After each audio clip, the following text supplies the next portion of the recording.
So I had the opportunity, like I said, to work in the Red Hill ward, which is in Tustin, but I actually lived in a little piece of Irvine. Irvine, like I said, is its own mission, but part of it is still in the Anaheim mission. It's in the Red Hill ward that I served, and that's where I lived. I actually lived there for a whole year because I was transferred to the Orange Hills YSA ward, which covered the same area but more. It was the whole stake, right? So I got to stay there, which was nice. That was the easiest transfer. And I just got a new companion in a bigger area, which was exciting.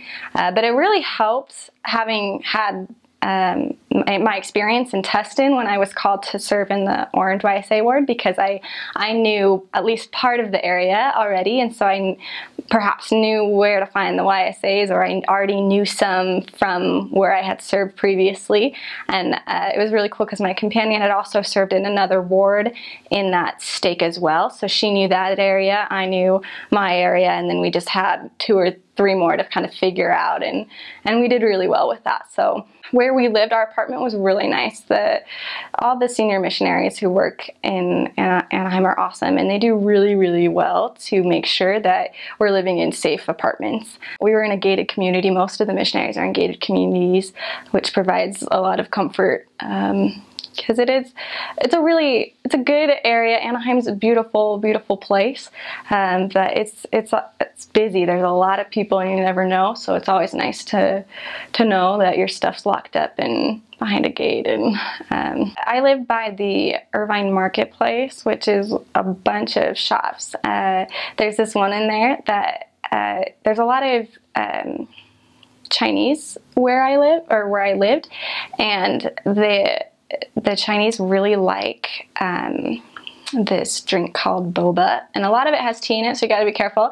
But they have normal ones with like different fruits, like strawberry or melon or something, and then you can choose to get boba in it. And they're these like little, I don't even know how to describe them. They're kind of like the texture of tapioca, but they definitely don't taste like it. It's kind of, I don't want to say this without completely like disgusting you if you haven't heard it, but it's kind of slimy, but they're little, and you just kind of drink them up with your drink, but they're so good.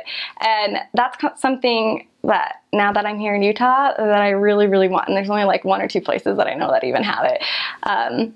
But it's really good there because they have it fresh. They know how to do it because they probably import it from like Taiwan or something. I'm not sure if I don't think it's Chinese. I think it might be Taiwan where they do it. But it's really good. That's another thing. There's so many different cultures that you get to experience a lot of different foods. The members that take you out or that serve this stuff to you are really understanding too. Like if you don't want to eat sushi, they're not going to make you eat sushi. A lot of missionaries love it, but I'm not a fan of it. I didn't really get to experience anything like super gross, or I never ate like eel or tongue or anything like that. But the thing is, if you really wanted to find it in Anaheim, you could. So, I mean, it's up. I mean, I don't think anyone's going to take you out. I mean, they could take you out and get you something completely exotic. That's a nice thing, is that it's an option, but it's not in everyday life. It's definitely not something that you're going to experience crazy, weird food. And a lot of people work for Disney, so that's kind of cool.